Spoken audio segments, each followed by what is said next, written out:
6 months after the Department of Justice pointed to a long list of problems within the Albuquerque Police Department, today the feds, the city, and APD say they've come up with solutions to fix those problems. News 13's Lizay Mitri was at today's press conference. She begins our team coverage live from APD headquarters. Lizay. Kim, unlike when the DOJ announced its APD findings in April without city leaders, today the feds, the mayor, and the police chief were all in the same room to present this agreement they say will change APD. We have reached a court-enforceable settlement agreement that will resolve this matter without the need for costly and protracted civil litigation. First, the agreement outlines APD's use of force policy, making it clear officers need to use warnings first. The officers need to give suspects time to submit to arrest before using force, and that APD will better train officers on the policy. The agreement is also the first in the country to require all officers to use on-body cameras and outline punishments for those who don't.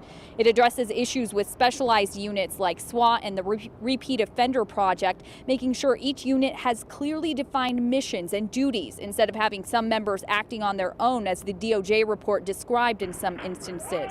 It also gets rid of APD's controversial Repeat Offender Project within 3 months. In terms of how APD investigates itself, the agreement says workers in internal affairs must be trained in criminal and administrative investigations, and each investigation must remain separate, even if they involve a related incident. Despite all these changes, the agreement also says the city does not believe the allegations in the April DOJ report are all correct. We asked the mayor about that. We had to reserve our rights to not agree with everything, but we simply said the findings letter is out. We all agree that we want to put reforms, additional reforms into place. We want to move forward. The agreement also covers how APD can better recruit and choose officers. It requires the city to accept complaints from the public on officers while making sure people reporting those complaints are not retaliated against.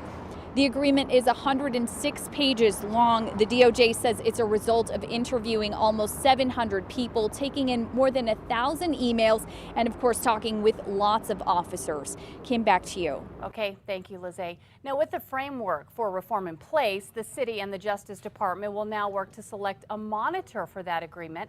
News 13's Matt Grubbs continues our coverage with how that will work. Matt. Well, Kim, as you can guess from what Lizay just said, it is no small task. Cities that have gone through this process before have really butted heads with the DOJ when it comes to picking the person who will do much of the work to make sure both sides are doing what they promise once they sign the consent decree next month. The agreement says the city and the DOJ will jointly select a monitor, so they have to develop lists, compare them, see if there's somebody on those lists whose name is on both of them.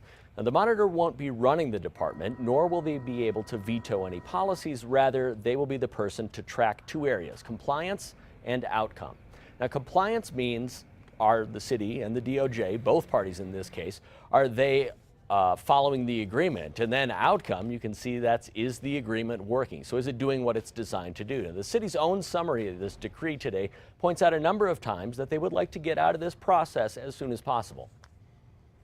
Well-defined training, well-defined reporting, and well-defined oversight for the department.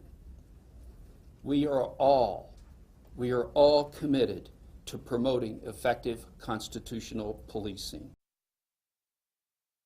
Who tells the court whether that rhetoric matches what's actually happening in the police department. The biggest milestone in this agreement comes at the 2.5-year mark when the monitor releases what's called a comprehensive assessment. That's the first chance to exit or change the agreement. It'll point out the highs and lows of the efforts since today and essentially tell the court whether the monitor thinks the consent decree is doing its job or if there are some changes that are needed.